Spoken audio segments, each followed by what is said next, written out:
యేసయ్య నామానికి స్తుతి కలుగును గాక. యేసయ్య నామానికి మహిమ కలుగును గాక. యేసయ్య నామానికి స్తుతి, స్తోత్రం, మహిమ, ఘనత, ప్రభావములు చెందును గాక. చేరువచ్చిన మీ అందరికీ ప్రత్యేకమైన హృదయపూర్వక వందనాలు.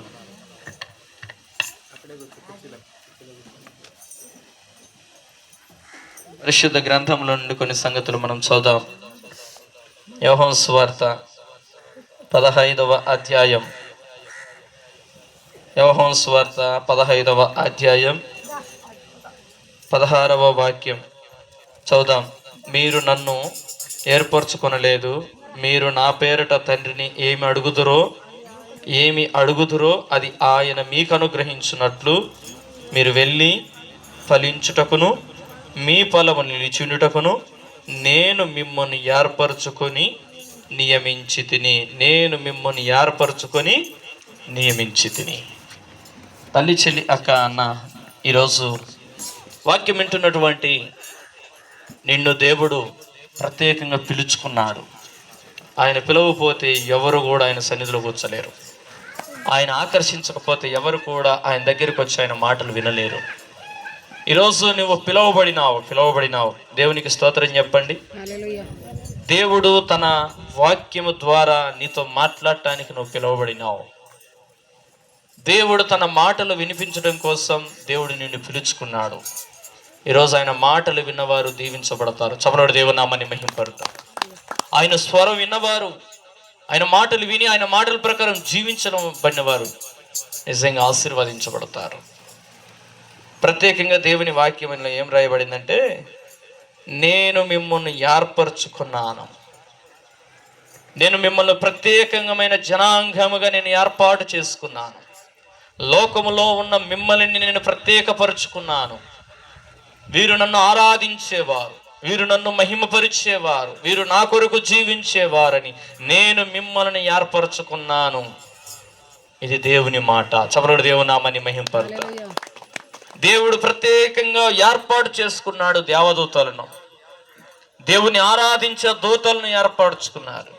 భూమి మీద తన స్వరూపములున్న మానవులను కలగచేసి ప్రత్యేకంగా వారిలో నుండి దేవుని ఆరాధించే వారిని ఏర్పాటు చేసుకున్నాడు. దేవునికి స్తోత్రం. ఈరోజు నువ్వు ఆరాధించబడే దేవుడు గొప్ప పరిశుద్ధుడు. ఆరాధిస్తున్న నువ్వు పరిశుద్ధతతో కలిగి ఆరాధించాలి. పరిశుద్ధమైన జీవితాన్ని జీవిస్తూ ప్రభుని ఆరాధించాలి. ప్రభు పరిశుద్ధుడు.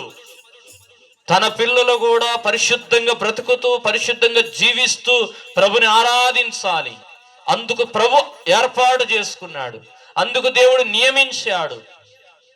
ఈరోజు ఆయన నియమాలు తీసుకొని, ఆయన పద్ధతులు తీసుకొని ఎవరైతే ముందుకు సాగుతారో వారు దీవించబడుదురుగాక.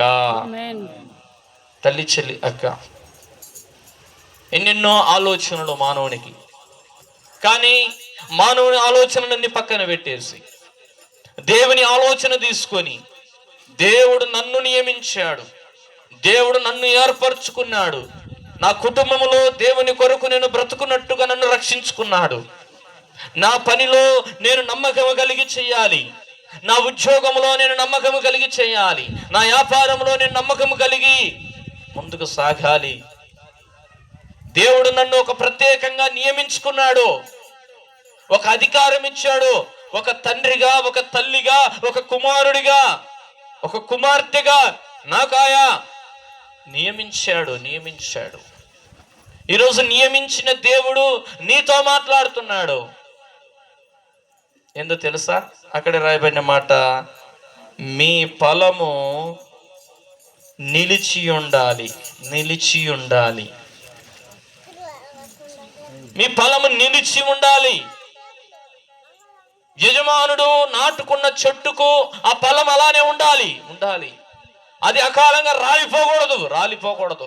ఆ ఫలం అలా నిలిచినప్పుడు ఎవరైతే ఆ చెట్టు నాటుకున్నారో ఆ యజమానుడు వచ్చినప్పుడు ఆ ఫలమును చూసి సంతోషపడతాడు, ఆ ఫలమును చూసి ఆనందపడతాడు. నేను నాటుకున్న చెట్టు మంచి ఫలములు కాసింది, శ్రేష్టమైన ఫలములు కాసిందని ఆయన సంతోషపడతాడు. అయితే నిలిచి ఉండాలి ఫలము.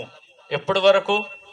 ఆయన వచ్చి చూసేంత వరకు, ఆయన వచ్చి ఆయన నాటుకున్న చెట్టు ఫలమును చూసేంత వరకు ఆ ఫలము నిలిచి ఉండాలి. ఈరోజు నిన్ను నాటుకున్నాడు, నిన్ను ప్రత్యేకంగా ఏర్పరచుకున్నాడు, దేవుడు నిన్ను నియమించాడు, దేవుడు రాబోతున్నాడు. ఆయన వచ్చిన తర్వాత నీలో ఫలములు చూస్తాడు. ఆ ఫలములు చూసినప్పుడు అవి నిలిచి ఉండాలి. అవి నిలిచి ఉంటే ఆ ఫలములు చూసి ఆయన ఆనందపడతాడు. దేవునికి స్తోత్రం చెప్పండి. హల్లెలూయా. ఆ ఫలములు ఆత్మ ఫలములు. శరీరం అయితే మట్టికి మన్ను అయిపోతుంది, ఆత్మ మాత్రమే ఉంటుంది. ఈ ఆత్మ ఫలములు ఉన్నాయి కొన్ని. ఈ ఆత్మ ఫలములు నువ్వు కలిగి జీవించాలి. నువ్వు ప్రత్యేకించబడిన వ్యక్తివి, దేవుని చేత నియమించబడిన వ్యక్తివి, దేవుని చేత ఏర్పాటు చేసుకున్నాడు దేవుడు నిన్ను ప్రత్యేకంగా. అయితే ఏర్పాటులో ఉన్న నీవు ఆ ఫలము నిలిచి ఉండాలి. ఆ ఫలము గాని నిలిచి లేకపోతే ఈరోజు మరలా అవకాశం ఉంది నీకు. ఆయన ఇంకా రాలే, వచ్చే వరకు నువ్వేం చేయబడి ఉండాలి? ఫలముల చేత నింపబడి ఉండాలి. ఫలం ఒక్క రోజుకి వస్తుందే? చెట్టు నాటుకున్న రోజే ఫలము కాస్తుందే? ఎన్ని రోజులకు కాస్తుంది? కొంత సమయము ఖచ్చితంగా పడుతుంది.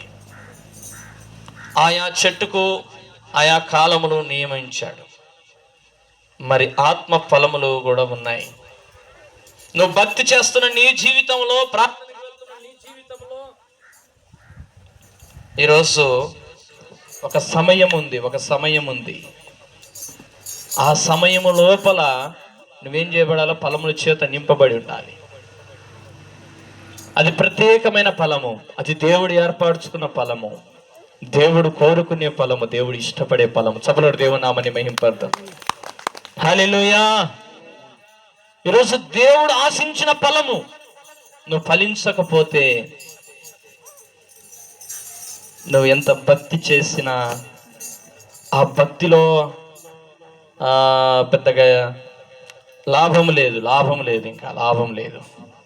యజమానుని సంతోష పెట్టకుండా, నిన్ను సృజించిన సృష్టికర్త అయిన దేవునికి సంతోషము లేకుండా ఉన్నట్లయితే లాభం లేదు ఈ భక్తి. ఈరోజు నువ్వు భక్తిలో కొనసాగుతున్న, నువ్వు ప్రార్థనలో కొనసాగుతున్న నీవు, మనల్ని సృజించిన సృష్టికర్త అయిన దేవుడు మనల్ని బట్టి సంతోషపడాలా, మనల్ని బట్టి ఆనందపడాలా. దేవునికి స్తోత్రం చెప్పండి. హల్లెలూయా. దేవునికి స్తోత్రం చెప్పండి. హల్లెలూయా. మీరు వెళ్ళి ఫలించుటకును, మీరు వెళ్ళాలి. వెళ్ళిన ప్రతి స్థలములో మీరు ఫలించాలి. వెళ్ళిన ప్రతి స్థలములో దేవుని ఫలముల చేత నింపబడాలి. నిజంగా దేవుడు కోరుకున్నటువంటి ఫలముల చేత మీరు నింపబడాలి. వెళ్ళిన ప్రతి స్థలములో ఆ ఫలములు చూసి, అబ్బా నిజంగా ఎంత చక్కగా ఫలములు వచ్చాయి ఈ చెట్టుకు అన్నట్లుగా. నీ జీవితంలో నువ్వు అత్త వాళ్ళ ఇంటికి వెళ్ళినా, ఆ పుట్టింటికి వెళ్ళినా, పనులకు వెళ్ళినా, ఉద్యోగం దగ్గరికి వెళ్ళినా, నువ్వు ఎక్కడ వెళ్ళినా, నీ బంధువుల మధ్యలోనికి వెళ్ళినా, నీకు తెలియని వారి మధ్యలోనికి వెళ్ళినా, నువ్వు ఎలా ఉండాలంటే ఫలముల చేత నింపబడాలి. దేవుడు సంతోషపడే ఫలములో. దేవునికి స్తోత్రం చెప్పండి. హల్లెలూయా. మొదటిది ఫలం ప్రేమ. ఏ ఫలం అండి? ప్రేమ అనే ఫలము. ఈ ఫలము నీలో ఉండాలి. రెండవది సంతోషము, ఈ ఫలము నీలో ఉండాలి. సమాధానము, ఈ ఫలము నీలో ఉండాలి. ఇది దేవుడు ఇష్టపడేది. నిజంగా నువ్వు ప్రేమ అనే ఫలము నువ్వు ఫలించినట్టయితే దేవుడు ఎంత సంతోషపడతాడు. ప్రేమ కలిగి ఉండటం అంత సాధ్యమైన విషయమేమి కాదు. అందరితో ప్రేమగా ఉండటం అంత సాధ్యమైన విషయమేమి. నిన్ననే కొట్లాడిపోయినారు, వాళ్ళతో ఈరోజు పోయి సమాధానపడి మాట్లాడటం అంత సాధ్యమంటారా? నిన్న ఎదురుగా మాట్లాడినారు, ఈరోజు పోయి సంతోషంగా వాళ్ళతో పలకరించడం సాధ్యమంటారా? సాధ్యం కాదు. కానీ ప్రభు అంటున్నాడు, వారిని క్షమించేసి నువ్వు వాళ్ళతో సమాధానపడి, నువ్వు నా బిడ్డవు కాబట్టి నువ్వు ప్రేమ కలిగే ఉండాలి. నువ్వు నా బిడ్డవు కాబట్టి నువ్వు ఖచ్చితంగా సమాధానం కలిగి ఉండాలి. ఎందుకంటే నేను నిన్ను ప్రత్యేకంగా ఏర్పరచుకున్నాను. లోకంలో అందరూ సమాధాన పడరు, అందరూ ప్రేమగా ఉండరు, అందరూ ద్వేషముతో, అసూయతో, మత్సరముతో ఉంటారు. కానీ నువ్వు నా బిడ్డవు, నేను నిన్ను ఏర్పరచుకున్నాను. నువ్వు మాత్రము ఉండాల్సిందే సమాధానం కలిగి, నువ్వు మాత్రం క్షమించాల్సిందే, నువ్వు మాత్రం ప్రేమగా ఉండాల్సిందే. నువ్వు మాత్రము ఎలా ఉండాలో తెలుసా? నాకు ఇష్టకరమైన ఫలముల చేతనే నింపబడి ఉండాలి. చప్పట్లు కూడా దేవుని నామమును మహిమపరుతూ. ఎవరేమనుకున్నా పర్లేదు, ఎవరేమనుకున్నా పర్లేదు, కానీ నువ్వు మాత్రం ఒక ప్రత్యేకంగానే ఉండాలి, ప్రత్యేకంగానే ఉండాలి. నువ్వు పరిశుద్ధమైన జీవితాన్ని పోగొట్టుకోకూడదు, నువ్వు ప్రార్థన జీవితాన్ని మానుకోకూడదు. ఎవరేమన్నా అనుకొని, ఎందుకంటే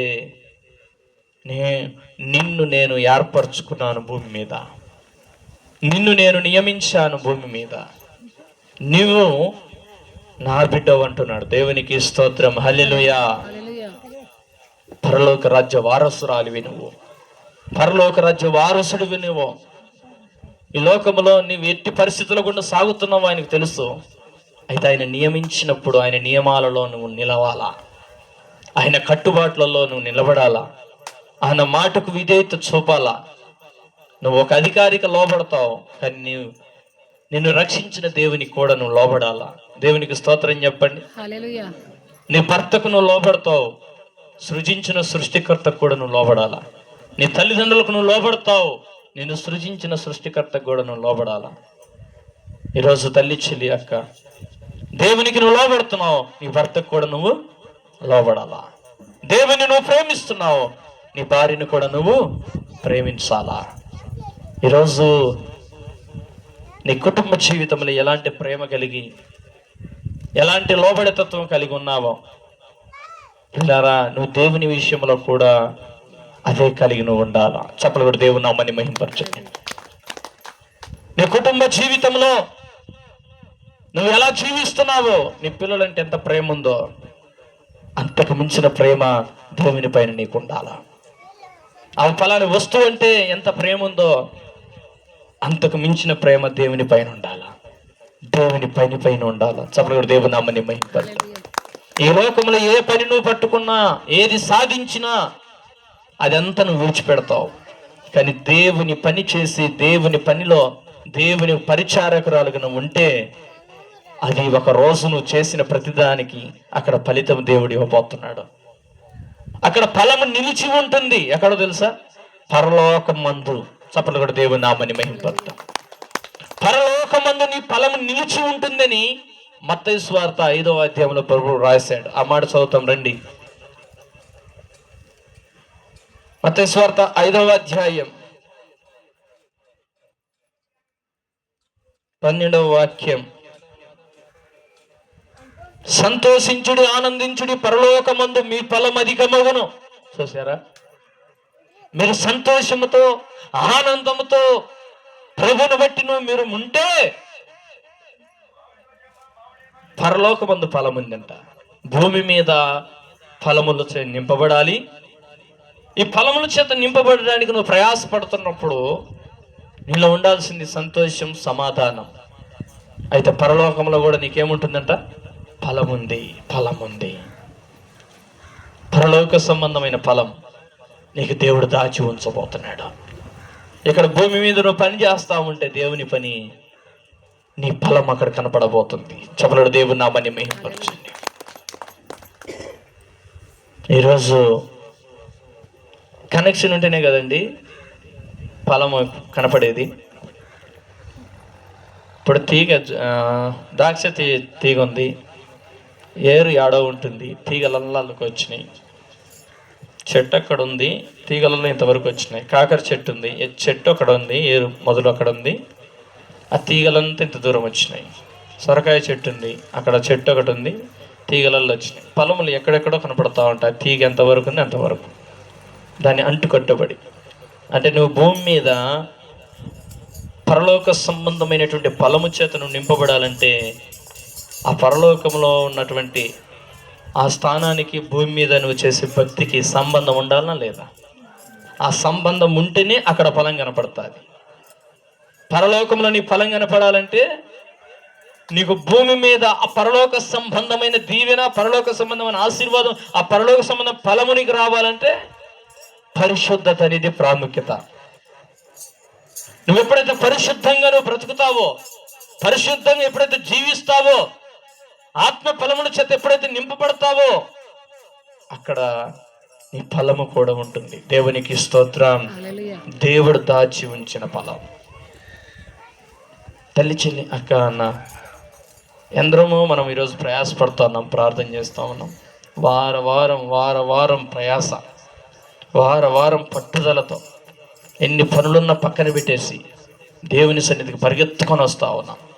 పరిగెత్తుకొని వస్తున్న నీవు, ఎంతో ఆశతో వస్తున్న నీవు, అయితే నీ ఆశను దేవుడు నెరవేర్చబోతున్నాడు. నువ్వేం చేయాలో తెలుసా? ఏ మాత్రం కూడా ఈ వారం అంతట్లో ప్రార్థన చేయటం మానుకోకూడదు. ఈ వారం అంతట్లో బైబిల్ చదవటం మానుకోకూడదు. ఈ వారం అంతట్లో దేవుని దగ్గరికి వచ్చిన నీవు దేవునికి వ్యతిరేకమైన పనులు ఎక్కడా కూడా చేయకూడదు. తెలిసి తెలిసి తెలిసి తెలిసి అర్థం చేసుకోండి నేను చెప్తున్నటువంటి మాటలు. తల్లి, చెల్లి, అక్క, అన్న, ఎందుకంటే నువ్వు ఎక్కడైనా పొరపాటు నీ చేతులాలను చేస్తే, నీ తలంపులతో చేస్తే, నీ మాటల ద్వారా దేవునికి వ్యతిరేకమైన పనులు చేస్తే నీ ఫలం ఏమైపోతుంది? రాలిపోతుంది. ఫలము కనపడదు, కనుమరుగైపోతుంది. చివరికి చూస్తే ఫలములు ఉండవు. ప్రభు ఆశించిన ఫలములను చూడలేవు. 1 రోజే కదా, 2 రోజులే కదా, 3 రోజులే కదా, ఒక్క పూట కూటి కోసం జ్యేష్ఠత్వపు హక్కును హమ్మి వేసుకున్నాడు ఏశావు.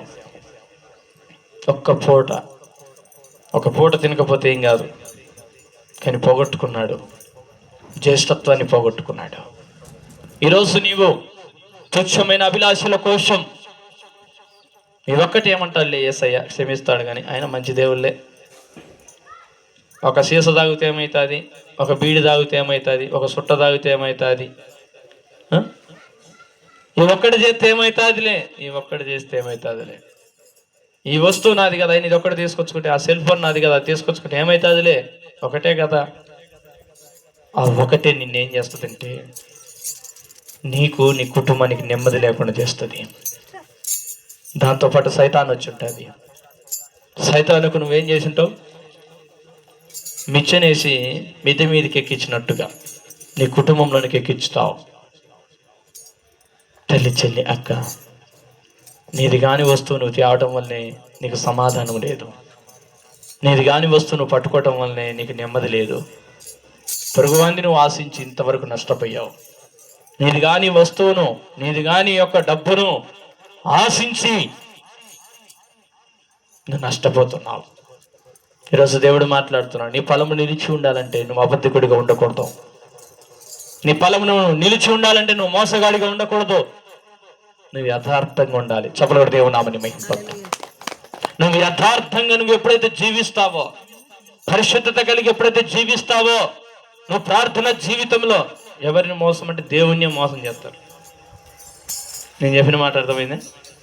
దేవుణ్ణే మోసం చేయట. మనుషులను మోసం చేయొచ్చు, కానీ దేవుని మోసం చేయొచ్చా? ఏమ్మా, మనుషులకైతే తెలియదు నువ్వు మోసం చేసింది, వాళ్ళు కనక్కలేరు. నువ్వు మోసం చేసినా కూడా కనక్కలేరు. కొంతమంది కనుక్కుంటారు, కొంతమంది కనక్కలేరు, నిదానం అవుతుంది.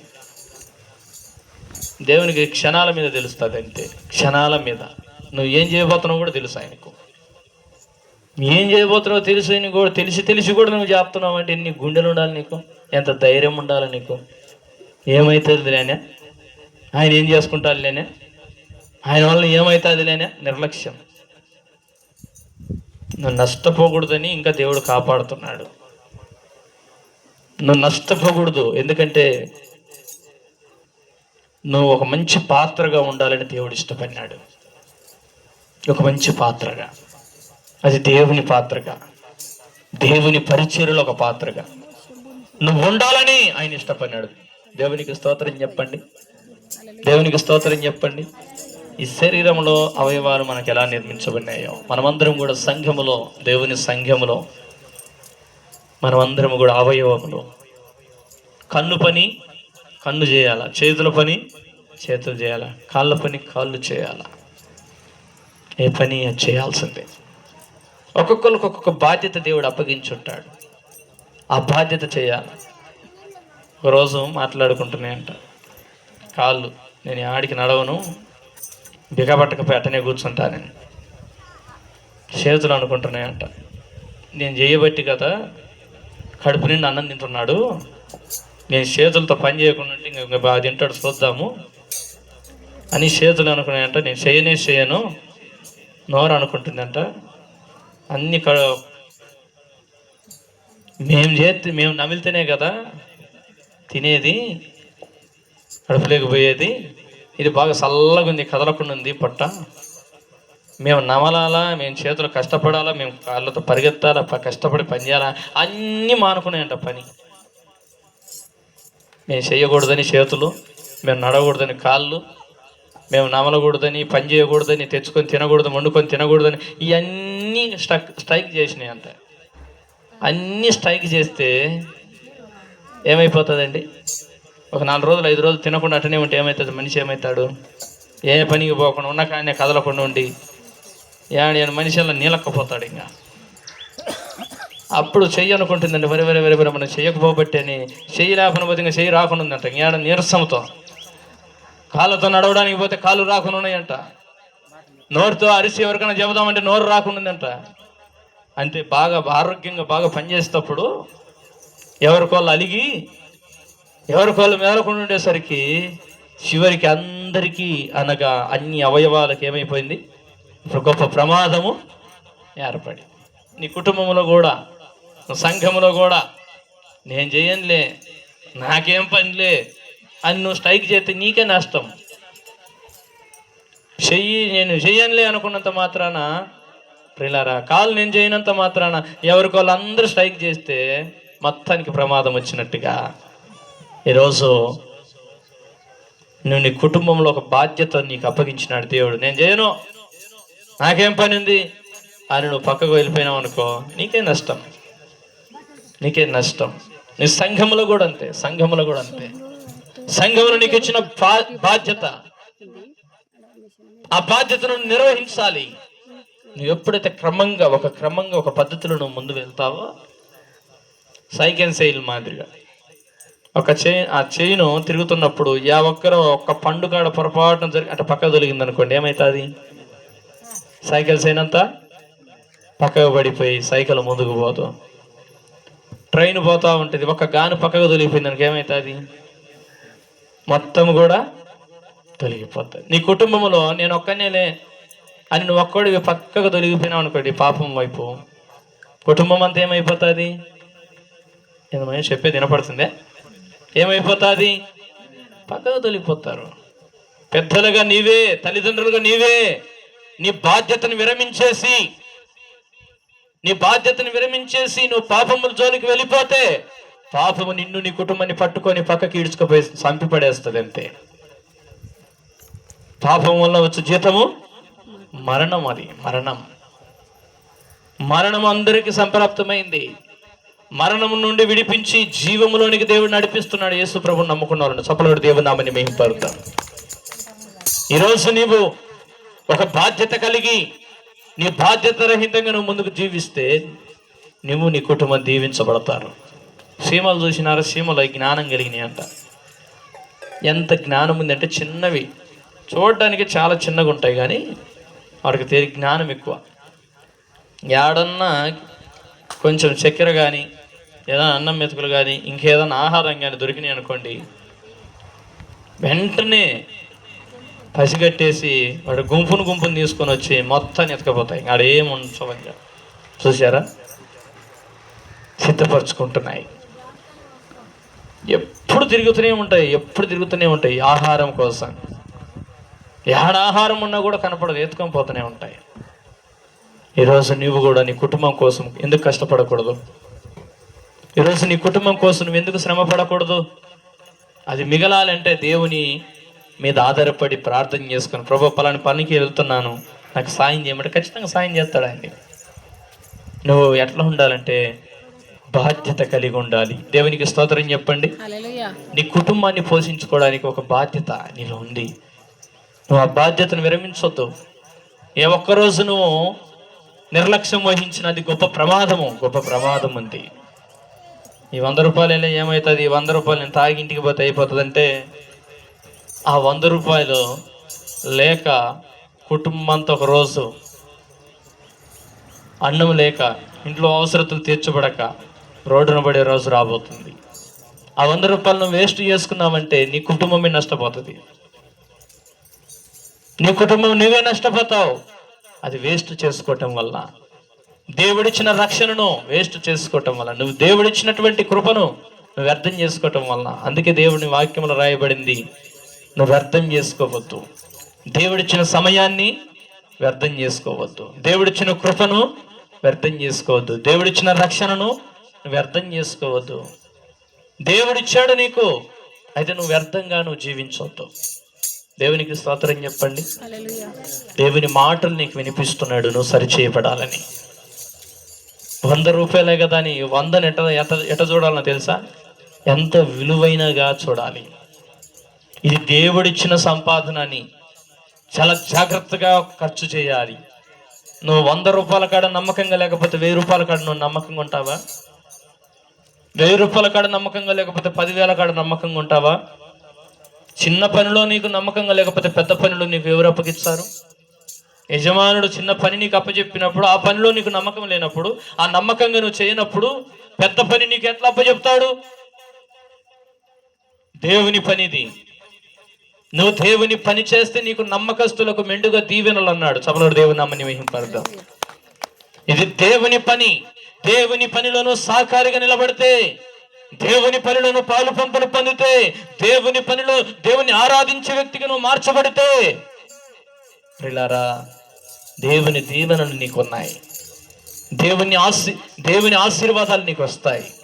ప్రభుని స్తుతిస్తూ, ప్రభుని గణపరుస్తూ, ప్రభుని ఆరాధిస్తూ దేవుడు నియమించిన పని నువ్వు చేస్తే, దేవుడు నిన్ను నియమించాడు, దేవుడు నిన్ను ఏర్పరచుకున్నాడు, దేవదూతలను ఏర్పరచుకున్నాడు, భూమి మీద మనుషులను ఏర్పరచుకున్నాడు ఆయనను ఆరాధించడానికి. ఈరోజు ఆయన పని నువ్వు చేయాలి. ఆయన అప్పగించిన బాధ్యతను నువ్వు నిర్వహించాలి. ఈ బాధ్యత నాకెందుకులే, వాళ్ళే అమ్మ చదువుకున్న వాళ్ళు వాళ్ళే పాడతారులే, ఎప్పటి నుండో వస్తుంది ఆ యొక్క ఆయన, వాళ్ళే పాడతారులే, వాళ్ళే చేస్తారులే ప్రార్థన, వాళ్ళే పరిచర్య చేస్తారులే. ఇది కాదు. మనమును దేవుడు నియమించాడు, దేవుడు మనల్ని ఎన్నుకున్నాడు, దేవుడు మనల్ని దేవుని పని అప్పగించాడు. దేవునికి స్తోత్రం చెప్పండి. మనము ప్రభుని ఆరాధించాలి. ప్రభుని ఆరాధించాలి. ఆత్మతోనూ సత్యముతోనూ ప్రభుని ఆరాధించాలి. ఈరోజు ఆత్మతోనూ సత్యముతోనూ నువ్వు ప్రభుని ఆరాధిస్తున్నప్పుడు ప్రభు చూస్తున్నాడు. పిన్నలనేమి పెద్దలనేమి తన యందు భయభక్తులు కలిగిన వారిని అందరినీ యెహోవా ఆశీర్వదించునని దేవుడు రాశాడు. పిల్లలు కావచ్చు, పెద్దలు కావచ్చు, ఎవరైనా కావచ్చు, ఆయన యందు భయము భక్తి కలిగి ఆయనను ఆరాధించేవారిని ఆయన ఆశీర్వాదిస్తాడు. అంటే నువ్వు ఆరాధిస్తే నీకేముంది? ఆశీర్వాదం ఉంది. నువ్వు ప్రభు సన్నిధిలో ప్రభుని ఆరాధిస్తూ ఉంటే, ప్రభుని మహిమపరుస్తూ ఉంటే, ప్రభుని నువ్వు గణపరుస్తూ ఉంటే నీకు ఆశీర్వాదం ఉంది. ఈరోజు నువ్వు ఆశీర్వాదించే దేవుని ఎదుటికి వచ్చి నువ్వు నిద్రపోతున్నావు అంటే నీకు ఎంత ధైర్యం ఉండాలి. ఇంకా నీకు ఆశీర్వాదించే దేవుని దగ్గరకు వచ్చి నీ మనసు అంతా ఎక్కడో ఉంటున్నదంటే నీకు ఎంత ధైర్యము. చూసారా పిల్లరా, అపవాది ఎంత సులువుగా మోసం చేస్తున్నాడో, ఎంత సులభంగా పక్కదో పట్టిస్తున్నాడో. అపవాదిని నువ్వు జయించాలి. దేవునికి స్తోత్రం చెప్పండి. నిద్ర వస్తుందంటే అన్నం తినకుండా రావాలి. ఎందుకని? అపవాది నాకు కడుపు నిండా అన్నం పెట్టి కంటి నిండా నిద్రపుచ్చుతాడు. ఇంకా నేనేం నేర్చుకోవాలి? అడిగిపోయి జాగ్రత్త పడాలి. దేవుని సన్నిధిలోకి వెళ్తున్నామంటే జాగ్రత్త పడాలి. ఇది దేవుని సమయము, దేవుడు నాతో మాట్లాడుతున్న సమయము. ఆ మాటలు నేను రిసీవ్ చేసుకోవాలి, ఆ దీవెనను నేను తీసుకొచ్చుకోవాలి మా ఇంటికి. దేవునికి స్తోత్రం చెప్పండి. ఆ దీవెనకరమైన మాటలు నేను మోసుకొచ్చుకోవాలి. ఆ దీవెనకరమైన మాటలు నా పైన నిలిచి ఉండాలి.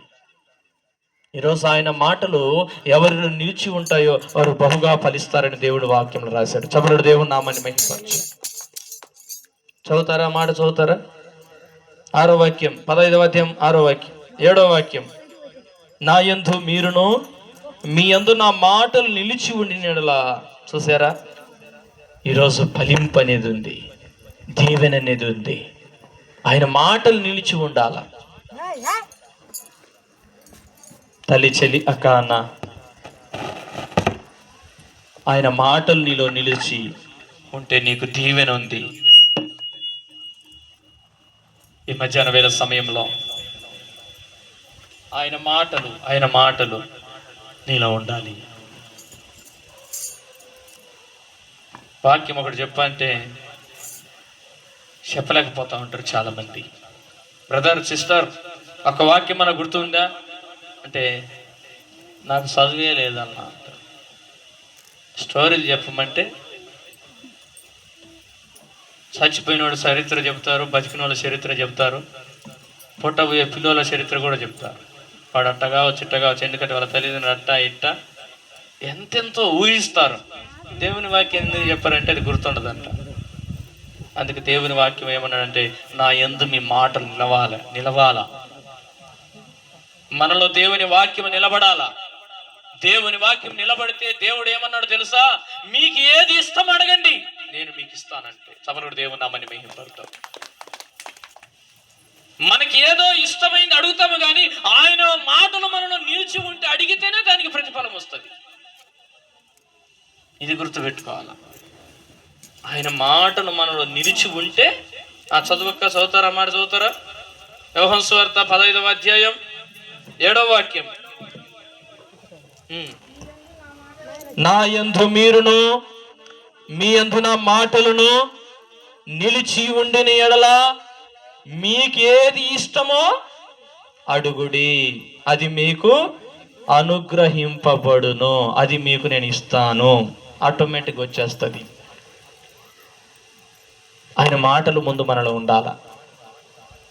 ఈరోజు అంటే ఆయన మాటలు మనలో ఉండాలంటే మనం ఏం చేయాలి? రోజుకొక వాక్యాన్ని కంఠస్థం చేయాలి. అసలు ఇక రోజుకొక వాక్యాన్ని నేర్చుకోవాలా. ఎంత మాటలు ఎన్ని మాటలు ఆయన మాటలు మనలో దాచుకుంటే అంత దీవెన. దేవునికి స్తోత్రం చెప్పండి. ఆయన మాటలు జీవము కలిగిన మాటలు, బ్రతికించే మాటలు, పరిశుద్ధమైన మాటలు. ఇక్కడ ఒక మాట చెప్పాలి మీకు, పరిశుద్ధమైన మాటలు అని చెప్పాం. పాపపు మాటలు ఎన్ని ఉంటాయో గుర్తు. దేవుని మాటలు ఒక్క మాట కూడా గుర్తుపెట్టుకోలేరు. పరిశుద్ధమైన మాటలు గుర్తుపెట్టుకోవాలి. మనల్ని పరిశుద్ధపరిచే మాటలు, మనల్ని పవిత్రపరిచే మాటలు, మనల్ని నిత్య జీవం వైపు నడిపించే మాటలు, అవే యేసయ్య మాటలు. చపలుడు దేవుని నామాన్ని మహిమపరుద్దాం. యేసయ్య మాటలు పరిశుద్ధమైనవి. యేసయ్య పరిశుద్ధుడు. ఆయన పరిశుద్ధుడే. ఆయన నోటి నుండి వచ్చిన మాట కూడా పరిశుద్ధమైనదే. నువ్వు పరిశుద్ధంగా ఉండాలి, నీ నోటి నుండి వచ్చిన మాటలు కూడా పరిశుద్ధంగా ఉండాలి. ఇది దేవుడు కోరుతున్నాడు. నువ్వు దీవించబడాలంటే ఈ మాటలు నువ్వు విని ఆట ప్రకారం జీవించాలి. నువ్వు పరిశుద్ధంగా ఉండాలి, నీ మాటలు పరిశుద్ధంగా ఉండాలి, నీ చూపు పరిశుద్ధంగా ఉండాలి, నీ నడక పరిశుద్ధంగా ఉండాలి, నీ ప్రవర్తన పరిశుద్ధంగా ఉండాలి. ఇది దేవుడు నీతో మాట్లాడుతున్నది. నువ్వు ఎప్పుడైతే పరిశుద్ధతకు తావిస్తావో ఆ పరిశుద్ధమైన మాటలు నీలో ఉంటాయి, నీలో దాచి ఉంటాయి. ఇక నీ నోటి నుండి ఏమవుతాయి తెలుసా? నిన్ను తిడుతున్నా, నిన్ను కొడుతున్నా, నిన్ను దూషిస్తున్నా, నిన్ను అవమానంగా మాట్లాడినా నీ లోపల ఏమున్నాయి? దేవుని మాటలు ఉన్నాయి.